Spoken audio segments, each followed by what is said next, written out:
Howdy folks, Dr. Ed here with Total Body Healthcare, and I've got your Whiteboard Wednesday thought of the week. Got a question for you. We're still kind of talking about the sympathetic, parasympathetic nervous system. So let me ask you this question. What do you do? What do you like to do for fun? What kind of hobbies do you have? You know what? I ask these questions of all my new patients because I think the answers are an important look into their health. It truly saddens me how many of these new patients say, well, I don't do anything for fun, where I don't have time for hobbies. Our last two Whiteboard Wednesday videos have prompted some great discussion here in the office. So I'd like to pull on that thread a bit more, and having fun in life is integral to this discussion. 2 weeks ago, we talked about pulling the weeds that are in our lives and the bad habits that we allow to creep in, and how that if we don't maintain our garden, the weeds will overrun it. Last week, we discussed the gas pedal, brake pedal analogy, and how a lot of folks don't know how to step on the brake pedal. They just keep the gas pedal floored. If you haven't seen those two videos, I'd encourage you to go back and watch them. In the gas pedal, brake pedal analogy from last week, I suggested some daily habits that do allow you to step on the brake pedal a bit. Things like cold plunging, deep belly breathing, singing even. They all tell the physiological side of your body that you're not fighting a bear, that you're in a safe place.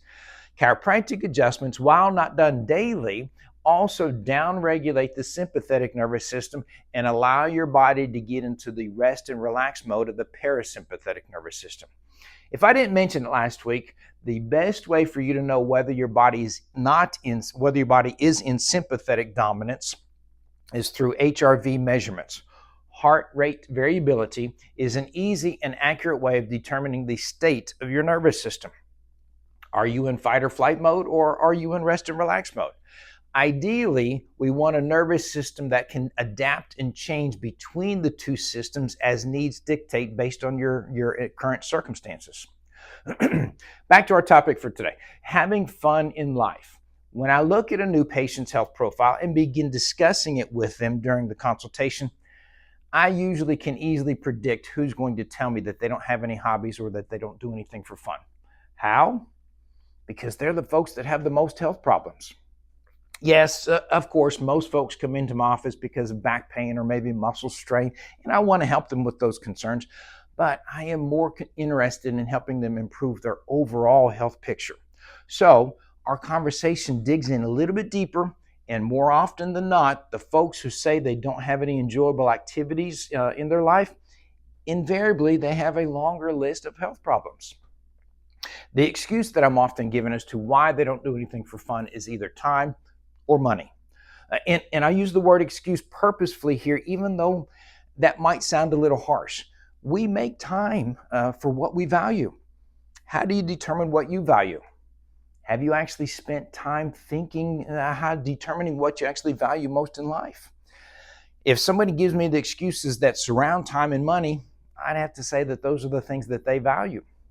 If we look at King Solomon in the Bible, he taught us some very powerful lessons on wealth and time, the two excuses most folks give for not enjoying life. Incidentally, those are also the top two excuses when it comes to not taking care of health concerns. I wonder if there's any connection. I encourage you to read the book of Ecclesiastes in the Bible. King Solomon expounds upon wealth accumulation, working hard, owning lots of stuff, and its meaning in life. His conclusion, he says this in chapter 2.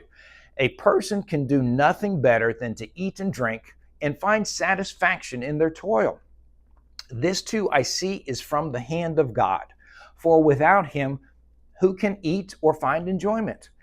Later on in chapter 3, he says, I know there is nothing better for people than to be happy and to do good while they live, that each of them may eat and drink and find satisfaction in all of their toil. This is the gift of God.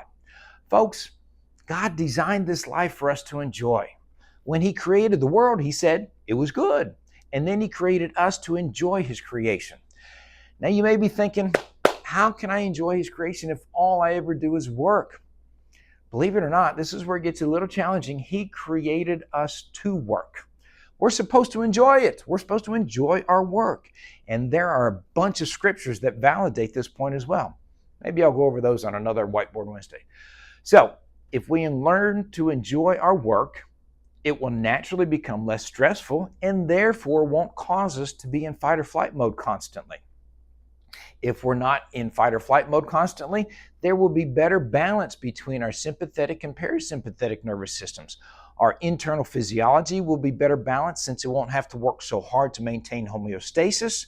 When we can maintain that homeostasis, we have fewer health challenges because we're functioning better.